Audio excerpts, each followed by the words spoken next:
can't believe I'm saying this, but Kanye West made me want to make this video. I know, but you know, I guess it's 2020 and the world just has to be weird like that. Kanye, please just go back to being a second-rate musician. Let's talk about third parties in the United States and why voting for them in our current electoral system is a bad idea.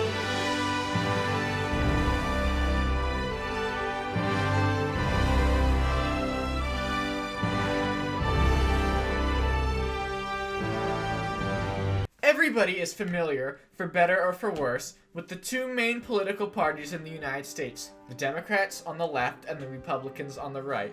But what if you don't like what candidates the Democrats and the Republicans were running in a given year? What then?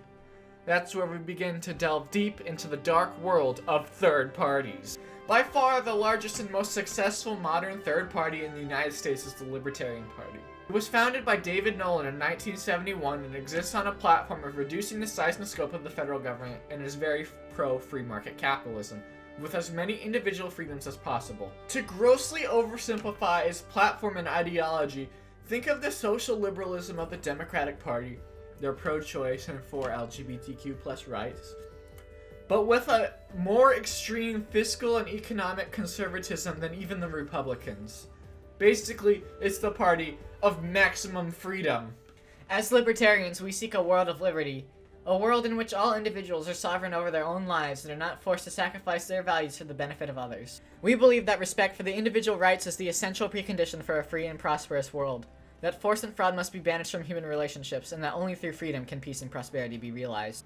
Consequently, we defend each person's right to engage in any activity that is peaceful and honest and welcome the diversity that freedom brings. The world we seek to build is one where individuals are free to follow their own dreams in their own ways without any interference from the government or any authoritarian power. Preamble. 2020 Libertarian Party Platform. The party emerged as a response to the Vietnam War. I went to Nam to become a real man. And Richard Nixon taking the United States dollar completely off of the gold standard. The Libertarian Party gained a great deal of national attention in the 2016 election, where its nominee, Gary Johnson, was seen as a politically attractive alternative to Donald Trump and Hillary Clinton. As you know, neither of them were terribly appealing or well-liked. Most people I know who voted for either Trump or Clinton used the same justification, that they were the lesser of two evils, so of course, that left a vacuum open for a more appealing third option to appear. But alas, Gary Johnson was stupid. I'm sorry, libertarians, there's no better way to put it. Did you know that there are actually 3 parties in Congress? Yes, it's true, and I'm not referring to how Bernie Sanders and Angus King are independents in the Senate. There is a libertarian in the House, Justin Amash, who represents Michigan's 3rd congressional district. The thing is, he served as a Republican since 2011, and in 2018 he was elected as a Republican before changing to the Libertarian Party in early 2020. So nice going, libertarians. You couldn't even elect your only representative in Congress under your own banner.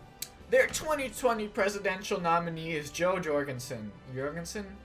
Joe without the E, who has previously run as the party's vice presidential nominee in 1996 and as the party's candidate for South Carolina's 4th congressional district in 1992, where she only won a measly 2.2% of the popular vote. This electoral record is inspiring much confidence in me of the capabilities of the Libertarian Party. Here's a small sampling of her views and positions going into the election. She's opposed to stay-at-home orders to combat the coronavirus. She says that health insurers should be allowed to discriminate against pre-existing conditions. Yikes. Legalizing marijuana, abolishing the IRS, ending government subsidies and regulations, and letting the free market just go nuts, and is opposed to gun control. The Libertarian Party basically worships free market capitalism to the point where it's like a cult. They're fine with letting you get the coronavirus and dying as long as it doesn't shut down the economy. The Libertarians have never won a state in a presidential election. The only electoral votes they've ever gotten have been from faithless electors. Next up, we have the Green Party. I'm sorry. The Green Party is basically what happens when you put all of the angry vegans outside of a Whole Foods in a room and they start a political party. As you can probably deduce from their name, the party's main issue is environmental justice and combating the climate crisis. They support social justice issues like racial and LGBTQ+ equality, are for single-payer healthcare, free public college, and eco-socialism. They are very left-wing, far to the left of the mainstream center-left Democratic Party. The Green Party's 2020 presidential nominee is Howie Hawkins, one of the party's founders, who has run under the Green Party banner in 24 various elections and lost every single time. I prefer candidates who have a history of winning. It feels like with a lot of these candidates that you're just throwing your vote away. The Greens get hardly any of the nationwide popular vote and have 0 seats in Congress or any state legislature. They only have about 246,000 registered voters, which makes up about 0.21% of the electorate. Compare that to the 609,000 registered voters for the Libertarians, 33 million for the Republicans, and 54 million for the Democrats. From those numbers alone, you can see how steep the drop-off is. But at the same time, elections can be settled by incredibly thin margins. In 2000, Al Gore lost Florida to George W. Bush by a margin of 537 votes. I have more subscribers than that, which ended up deciding the entire election. The Greens gained national notoriety after the 2000 election because the Democrats accused the Green Party candidate Ralph Nader of spoiling the election for Al Gore and allowing Bush to just barely edge him out in Florida. After the 2000 election, then Senator Joe Biden went on record saying, "Ralph Nader is not going to be welcome anywhere near the corridors. Nader cost us the election." This brings us to a fundamental flaw of American democracy and why you should never vote for a third-party candidate. The fact that the Electoral College exists and that everybody has a single vote for president. I'm sure that when Kanye West first announced his candidacy for president, people were talking about him splitting the vote, potentially diverting voters, especially as they fear black voters, away from Joe Biden and handling the election to Donald Trump. The biggest issue with the Electoral College is that the national popular vote doesn't matter. It's the state-by-state popular vote that really matters, and it doesn't matter if you get 30% of the vote or 50%.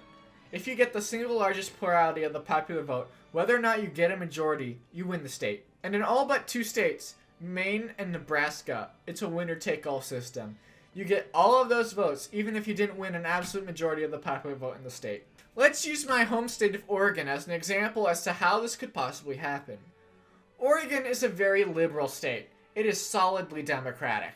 The last time we voted for a Republican in a presidential election was for Ronald Reagan in 1984.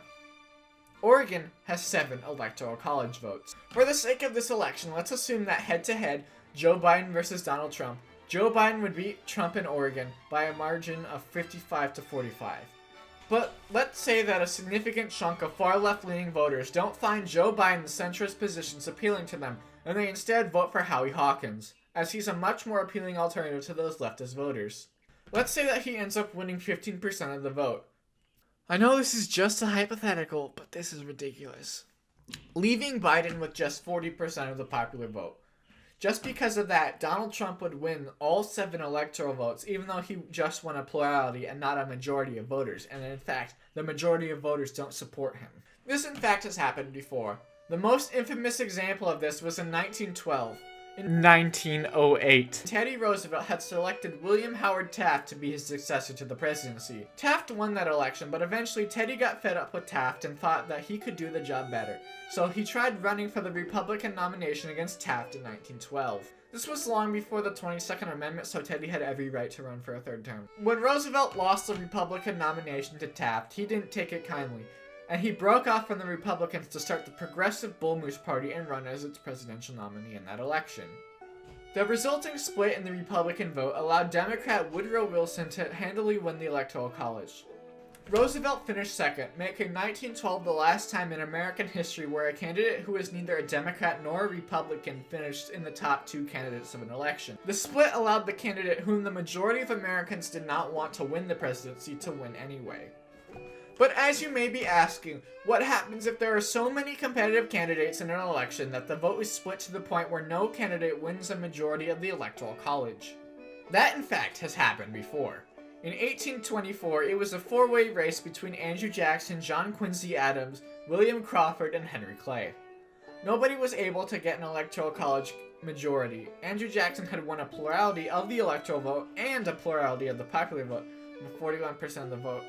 But you know, women and black people and many others couldn't vote, so I bet this was hardly representative of the popular will of America, but I digress. What happened next was a process called a Contingent Election, which has happened only twice ever to decide a presidential election in American history. The election had to be decided by the House of Representatives. In a contingent election, every state delegation gets 1 vote for president. So no matter how many representatives that state actually had, be it 1 or 50, they all got 1 vote. Massachusetts got 1 vote, Tennessee got 1 vote, South Carolina got 1 vote, and so on. With the help of an endorsement from Henry Clay, John Quincy Adams was elected president, making him the only president in the history of the United States not just to lose the popular vote, but the Electoral College as well. Understandably, Jackson's supporters were pretty pissed about all this. 1828 would go on to be a rematch between Jackson and Adams, with Jackson ultimately beating Adams and becoming president himself. At the end of the day, the solution for allowing competitive third-party campaigns into our electoral process without splitting the votes to the candidate that the majority dislikes is quite simple. But there's gargantuan hurdles standing in the way of us actually putting it into practice. What we need to do is abolish the Electoral College and establish ranked choice voting in presidential elections in this country. But that would require an amendment to the Constitution, so for now, just don't vote for third parties. Lastly, if you're over 18 and haven't done so, please register to vote. I'll link to resources on how to register to vote in the description. And if you're like me and you're too young to vote, please encourage everybody around you to vote. This is the most important election of our lives, and we need as many people as possible to get out there and vote. Thanks for watching.